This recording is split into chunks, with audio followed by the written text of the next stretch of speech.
Bonjour à tous, alors ce live peut commencer. Donc première chose, je vous souhaite la bienvenue sur la chaîne du pôle numérique de la Ligue de l'enseignement 67.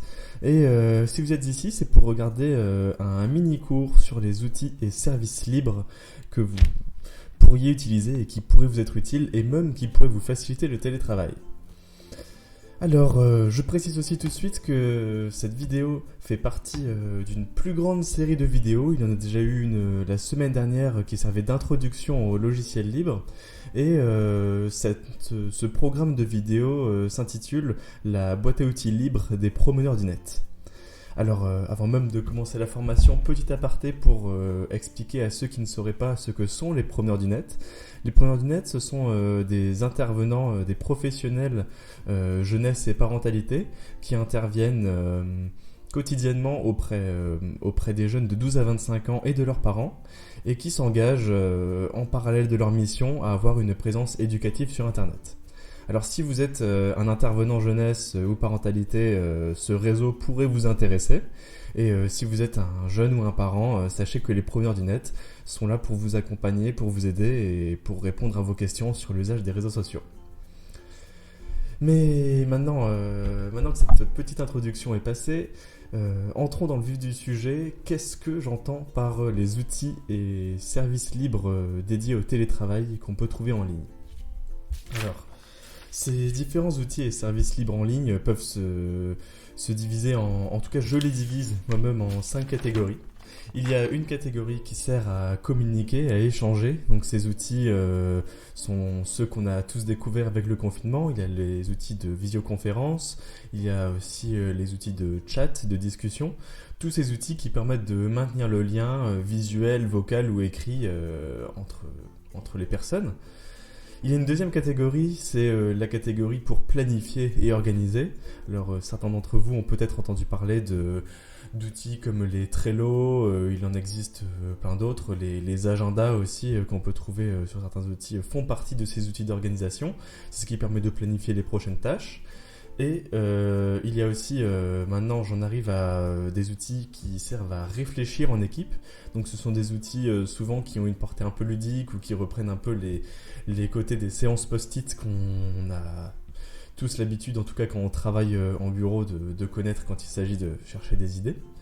Et puis il y a une quatrième catégorie qui est la catégorie des outils vraiment pour le travail, la collaboration en équipe. Donc là, on va trouver des documents partagés sur lesquels tout le monde peut travailler.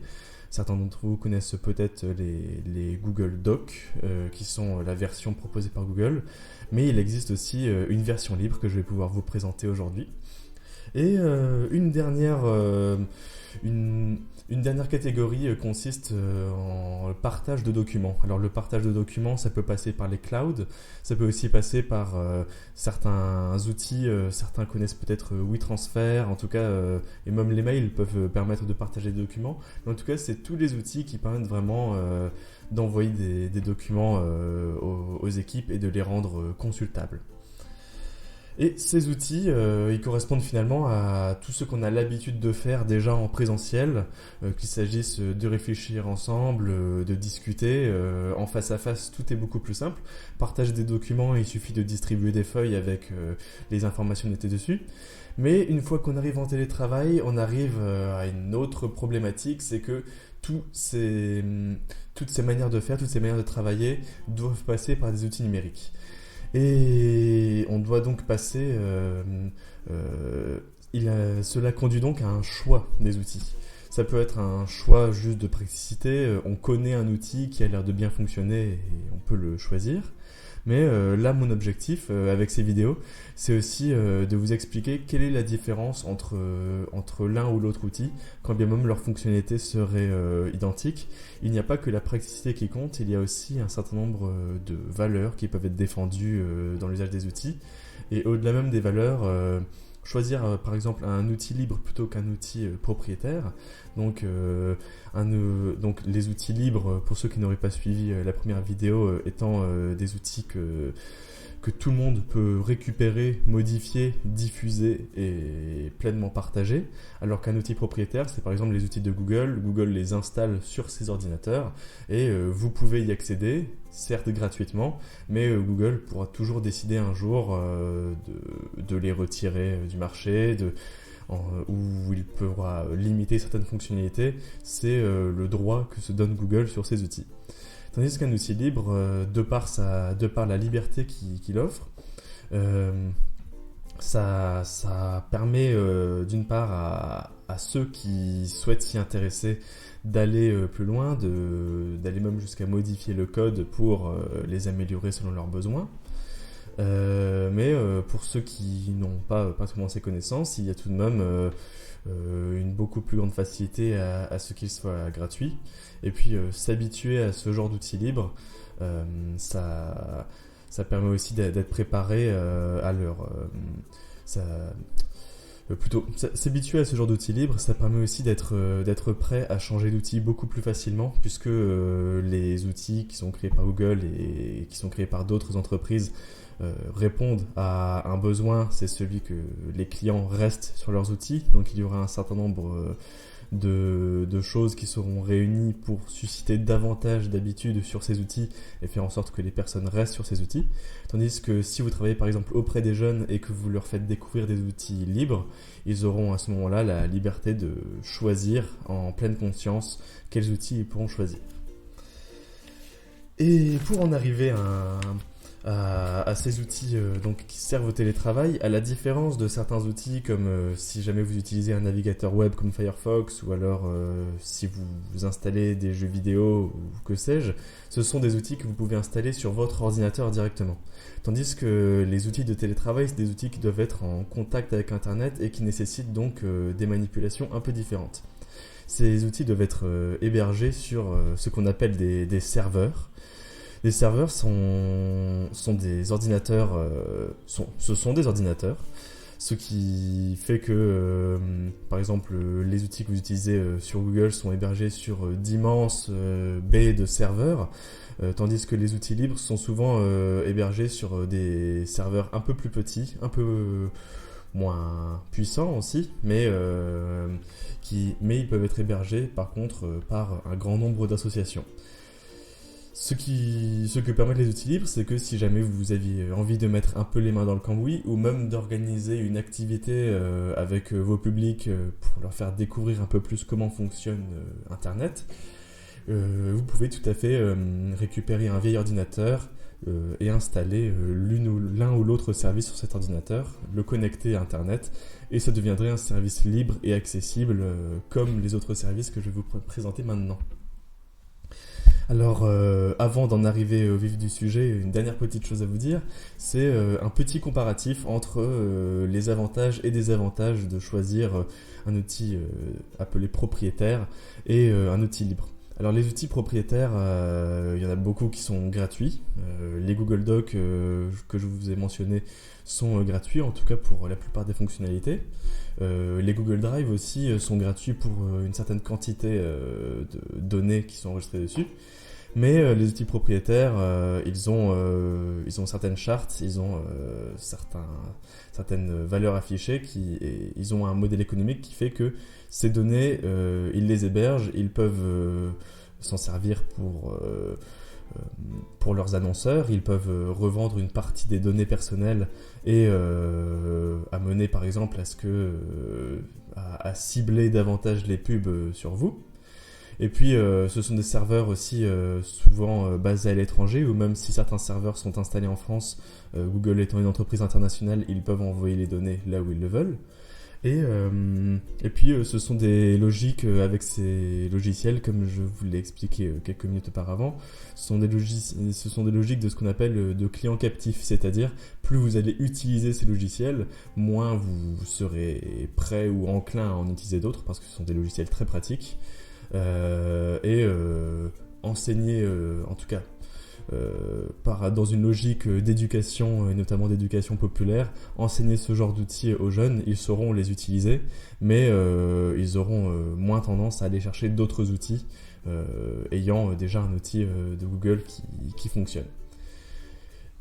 Et puis il y a une dernière chose aussi, que c'est aussi ce qu'on appelle, en tout cas on dit, si c'est gratuit, c'est toi le produit. En tout cas, c'est comme ça que ça fonctionne pour de nombreuses entreprises. Si jamais un service est gratuit, c'est qu'il se rémunère d'autres façons. Je vous ai parlé des annonceurs, mais l'intérêt c'est que si c'est gratuit, ça veut dire que les entreprises se rémunèrent d'une autre manière et donc vous n'êtes pas les clients de Google en allant utiliser les services de Google. Les véritables clients de Google, ce sont les annonceurs, ce sont les publicitaires, ce sont les entreprises partenaires de Google. Donc il s'agit aussi de savoir que la politique des entreprises évoluera toujours en fonction de leurs clients parce que c'est comme ça que ça fonctionne et elles ont bien besoin aussi de rémunérer leurs services. Tandis qu'un outil libre, j'y arrive.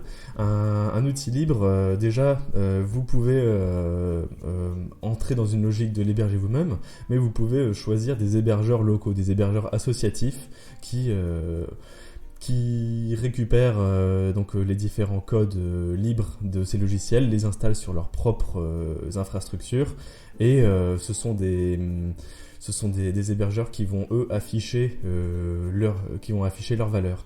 Et vous avez donc le choix de choisir un hébergeur associatif ou même des entreprises qui utilisent des logiciels libres, et vous avez le choix de regarder quelles valeurs correspondent aux valeurs que vous souhaiteriez transmettre à vos publics. Donc c'est ce qui permet une certaine cohérence, mais ça répond aussi au fait que la plupart des hébergeurs associatifs ont aussi pour valeur de mettre en avant l'éducation populaire à ces outils et l'éducation populaire au fonctionnement d'Internet en général. Donc ça peut ouvrir à une sorte de cercle vertueux. Et puis une dernière chose, c'est que beaucoup d'outils libres sont accessibles gratuitement.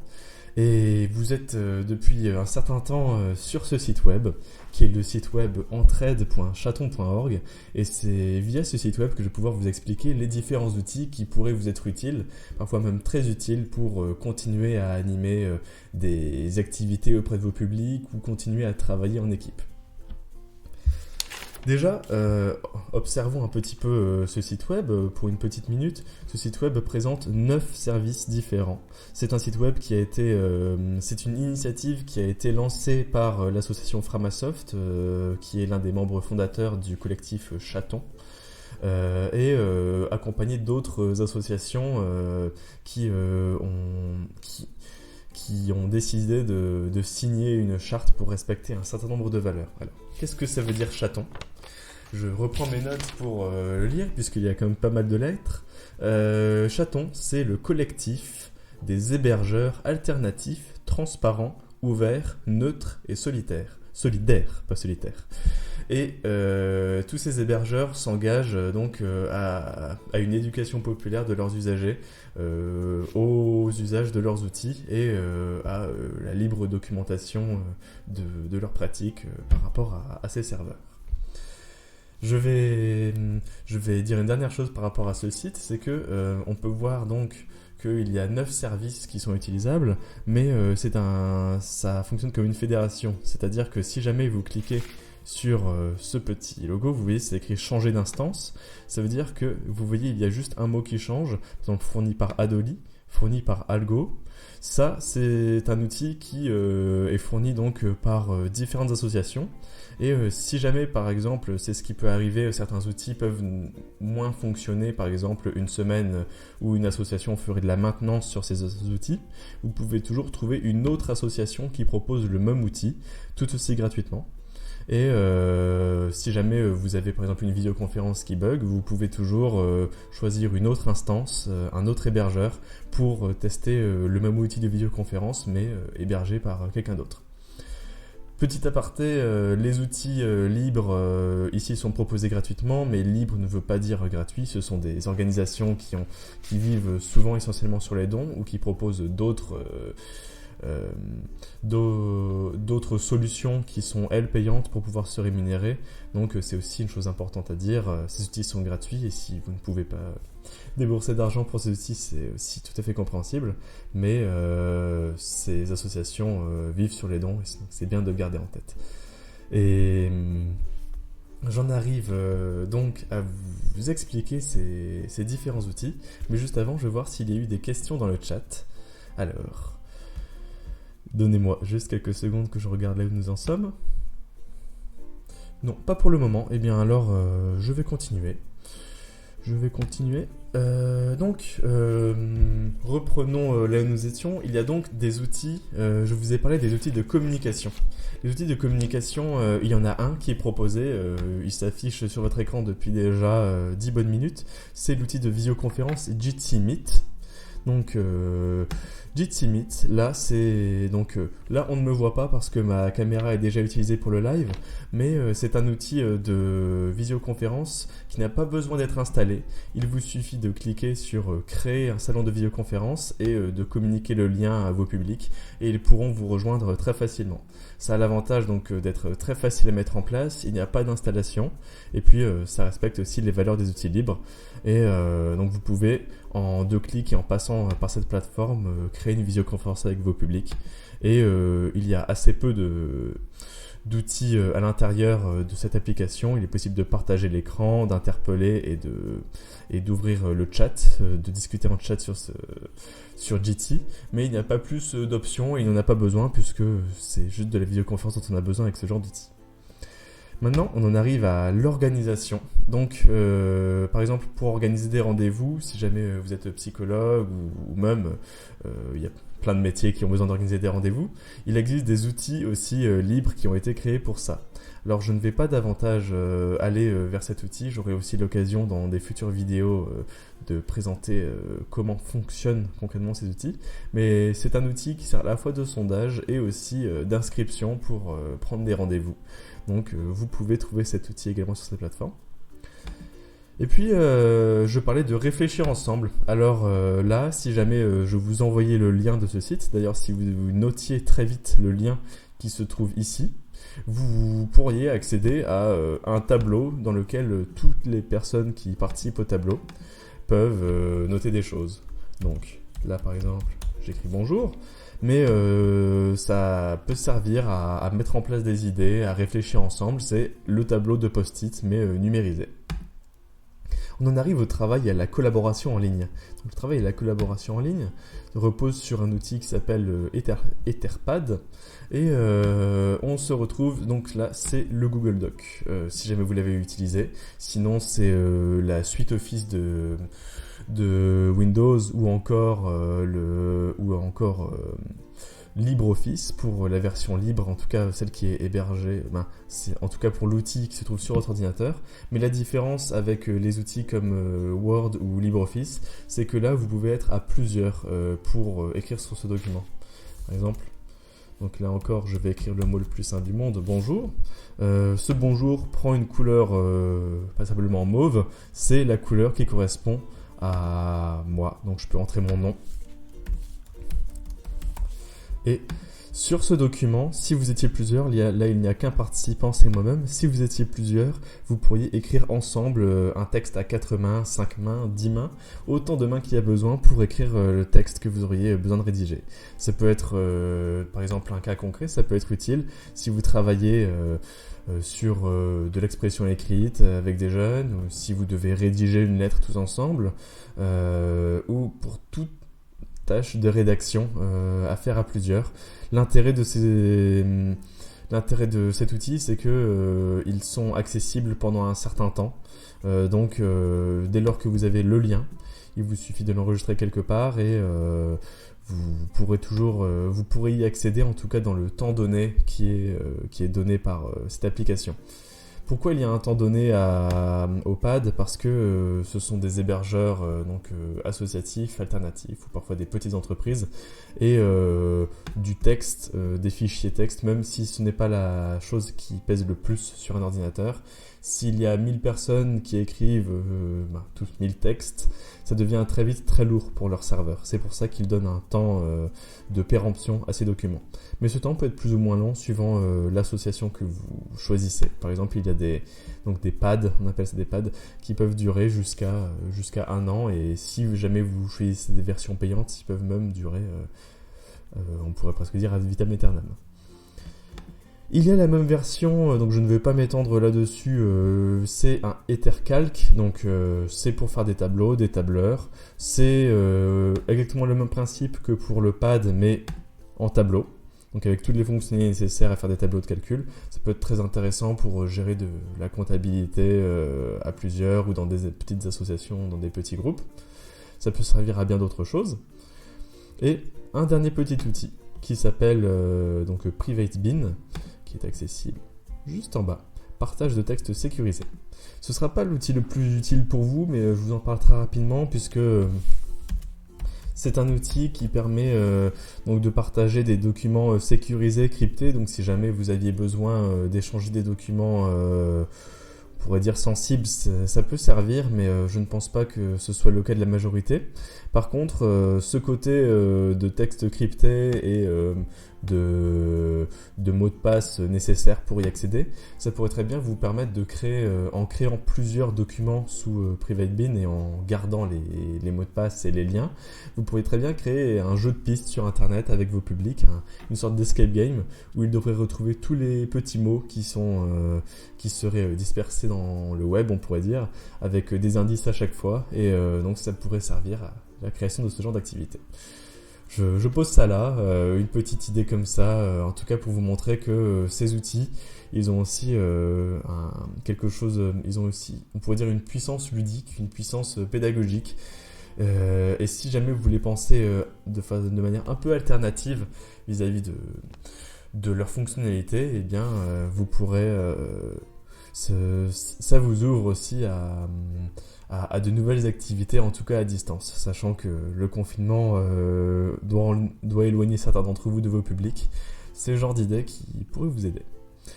Maintenant, on a vu pour le travail collaboratif, il reste une dernière chose, il s'agit du partage de documents. Ceux qui utilisent WeTransfer savent qu'il suffit de déposer des fichiers et de l'envoyer à la bonne personne, et on peut envoyer des fichiers jusqu'à 1 giga, ce qui est pratique parce que les mails ne vont pas jusqu'à 1 giga pour les fichiers. Et donc vous pouvez voir cet outil d'échange de partage de fichiers qui va jusqu'à 1 gigaoctet, qui est proposé gratuitement ici par l'association April, qui est aussi une association qui est là pour promouvoir les logiciels libres. Et l'association April vous propose ici cet outil pour partager des documents. Encore une fois, je vous le rappelle, chacun de ces outils est hébergé par plusieurs associatifs. Ici, pour le partage de fichiers, il y a fourni par Underworld, il y a fourni par Chapril, donc c'est ce que nous venons de voir, et ici fourni par Vulpecula. Donc ce sont autant d'associations qui ont rejoint le collectif des chatons, des hébergeurs libres. Il y a la même chose avec le partage d'images, si vous avez besoin. Et puis, il y a une dernière chose, alors c'est un petit outil qui peut paraître un peu accessoire.